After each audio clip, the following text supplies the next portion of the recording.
አንዳንዶች ይጠሉታል፣ አንዳንዶች ደግሞ በተቃራኒው ይወዱታል። ስኬታማ ነው፣ ባለ ሀብት ነው። የህይወት ታሪኩ በጣም አስተማሪና ህይወት ቀያሪ። የደረሰበትን ስኬት ለመድረስ ብዙ ነገሮችን አሳልፏል። ዛሬ የህይወት ታሪኩን እያየን ከሱ ህይወት ታሪክ እኛስ ምን እንማራለን የሚለውን ነገር በዝርዝር የምንመለከት ይሆናል። አብዛኞቻችሁ ስሙን በደንብ ታውቁታላችሁ። ለአብዛኞቹ ሮል ሞዴል ነው። የስኬቱ ሚስጥር ምን እንደሆነ አሁን እንመረምራለን። ስኬታማ ሆነ፣ እንዴት አደረገው፣ እንዴትስ ደረሰ፣ እኛስ መድረስ እንችላለን አንችልም የሚለውን ነገር በዝርዝር የምንመለከት ይሆናል። ኢሎን መስክ በ1971 ጁን 28 በፕሪቶሪያ በሳውዝ አፍሪካ ተወለደ። ዝምተኛና ማንበብ የሚወድ ልጅ ነበር። ትምህርት ቤት እያለ በጓደኞቹ ይደበደብና ሆስፒታል ይገባል። ሆስፒታልም ከገባ በኋላ የኤሎን መስክ ህይወት መቀየር ይጀምራል። ኤሎን መስክ ከልጅነቱ ጀምሮ ተስፋ መቁረጥ የማይወድ ነበር። ሆስፒታልም ገብቶ ተስፋ አልቆረጠም ነበር። በዛ ድብደባ ጊዜ በጣም ተጎድቶ ነበር። ነገር ግን ተስፋ አልቆረጠም ነበር። ኮምፒውተርና ሳይንስን በራሱ እቤቱ ቁጭ ብሎ ተማረ። ኤሎን መስክ የተሻለ ህይወትን ፍለጋ ካለበት ከተወለደበት ከሳውዝ አፍሪካ ወደ ካናዳ ሄደ። በካናዳም ትንሽ ከቆየ በኋላ አሁን ወዳለበት ወደ አሜሪካ ገባ። በአሜሪካም ፊዚክስንና ቢዝነስን በደንብ አድርጎ ተማረ። ነገር ግን ትምህርቱን ከጨረሰ በኋላ እንደ አብዛኛው ሰው መቀጠርን አልፈለገም። የሰውን ህይወት ማቅለልና ዓለምን መቀየር ነበር ህልሙ። ይህም ህልሙ አሁን ላለበት ደረጃ አድርሶታል። ካምፓኒ መመስረት ጀመረ። አሁን ላይ ፔፓል የሚባለውን ዌብሳይት ዴቨሎፕ አደረገ። ፔፓል የሚባለው ሶፍትዌር በሱ እጅ እየተጠቀመበት አይገኝም፣ ሸጦታል። ፔፓልን ግን ከመሸጡ በፊት አብዛኛው ሰው ሳቀበት። እንዴት ይህንን የሚያክል ፕላትፎርም ትሸጣለህ? እንዴት አደርጋለህ? እብድ ነህ እንዴ ተብሏል። ፔፓልን ከሸጠ በኋላ ግን እነዚህን 3 ካምፓኒዎች ነበር የገዛው። የመጀመሪያው ቴስላ ነው፣ የኤሌክትሪክ መኪና የሚያመርት ካምፓኒ ነው። ሁለተኛው ደግሞ ስፔስ ኤክስ ሮኬትና ስለ ስፔስ ሳይንስ የሚያጠና ነው። ሶስተኛው ደግሞ ሶላር ኢነርጂ ይባላል። እንዴት ነው ከፀሐይ ኃይል ኢነርጂን የምናገኘው፣ ይህንንስ ኢነርጂ እንዴት ነው የምንጠቀመው የሚለውን የሚያጠና እና አገልግሎት የሚሰጥ ካምፓኒ ነበር። እንደ አውሮፓውያን አቆጣጠር 2008 ለኤሎን መስክ የስኬት ዓመት አልነበረም። የሰራውን እንዳለ ያጣበት፣ ምንም ገንዘብ ያልነበረበት ቴስላ፣ ስፔስ ኤክስ፣ ሶላር ኢነርጂ የሚባሉት ካምፓኒዎች ሙሉ ለሙሉ የከሰሩበት፣ እሱ ከመቸገሩ የተነሳ ቢሮ ማደር የጀመረበት። ነገር ግን እነዚህን ነገሮች ተጋፍጦ አሸነፈ። አሁን ላለበት ስኬት በብርታት በጽናት በልፋት ደረሰ። እንደዚህም ከስሮ ግን ልፋትና ጥረቱን አላቆመም ነበር። ከዛም በኋላ እነ ስፔስ ኤክስ እና ቴስላ ወደ ቀድሞ አቋማቸው መመለስ ጀመሩ። ስፔስ ኤክስም በስተመጨረሻ ሮኬትን ላከ። አሁን ስፔስ ኤክስ ከናሳ ጋር ኮላብ አድርጎ የሚሰራ ድርጅት ነው። ቴስላ ደግሞ ዝነኛና ቅንጡ መኪኖችን ማምረት ጀመረ። በዓለም ደረጃ ታዋቂ ነው። እኛም ሀገር አንድ ሳይበር ትራክ ቴስላ እንደገባ ብዙ ሰዎች ሲናገሩ ነበር። በጣም ውድ ነው። በጣም ሌክዠሪ የሆኑ መኪኖች ናቸው የሚመረቱት። ጥንካሬያቸውም የዛኑ ያህል ነው። ኤሎን መስክ አሁን ላይ የዓለማችን ዝነኛ ባለሀብት ነው። ኤሎን መስክ የቀድሞ የትዊተር የአሁኑ ኤክስ ባለቤት ነው። በዚህም በሶሻል ሚዲያና በተለያዩ ሶሻል ሚዲያዎች ላይ ፖስት ያደርጋል። እነዛም ፖስቶች በአንዳንድ ሰው መልከታ ጥሩ ደስታን፣ ጥሩ ስሜትን ያጭራሉ።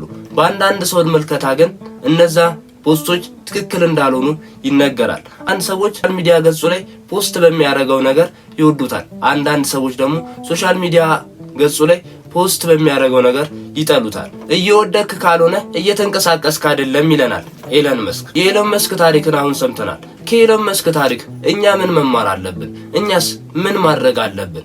የመጀመሪያው መማር ያለብን ቴክ ዘ ሪስክ የሚለውን ነው። ሪስኩን ውሰድ፣ የትኛውንም ነገር ውሰድ። ማድረግ የሚገባህን ነገር አድርግ። ለምሳሌ አንተ ካለህበት ደረጃ ላይ ከፍ የሚያደርግህን ነገር አድርግ። ኤሎን መስክ ሪስክ ስለወሰደ ነው እዚህ የደረሰው። የነበረውን ፔፓል አካውንቱን ያንን ባይሸጠው ኖሮ አሁን ያለበት ስኬታማ ደረጃ ላይ ባልደረሰ ነበር። ብዙ ካምፓኒዎች አሉት አሁን ራን የሚያደርጋቸው። ነገር ግን ያንን በመሸጡ ስትረስፉል የሆኑ ጊዜያትን በማሳለፉ ይሄው አሁን የዓለማችን ቁጥር 1 ባለሀብት ነው። ስለዚህ እኛም በህይወታችን ስኬታማ መሆን የምንፈልግ ከሆነ መውሰድ አለብን። በቃ ማድረግ ያለብንን ነገር ማድረግ አለብን። ታዲያ ሶሻል ሚዲያ ላይ ፖስት ማድረግ የምትፈልግ ከሆነ በቃ ሪስኩን ውሰድና ፖስት አድርግ። ሪስኩ ምናልባት ሰው ሊሰድብ ይችላል፣ ኦር ሰው የሆነ ነገር ሊል ይችላል አይደለ? እሱን ሪስክ ውሰድና ያንን ነገር አድርገው። ያንን ነገር ማድረግ ከቻልክ፣ ያንን ነገር ማሳካት ከቻልክ ስኬታማ የማትሆንበት ምንም ምክንያት አይኖርም። ሁለተኛው ደግሞ ሁልጊዜም ተማር።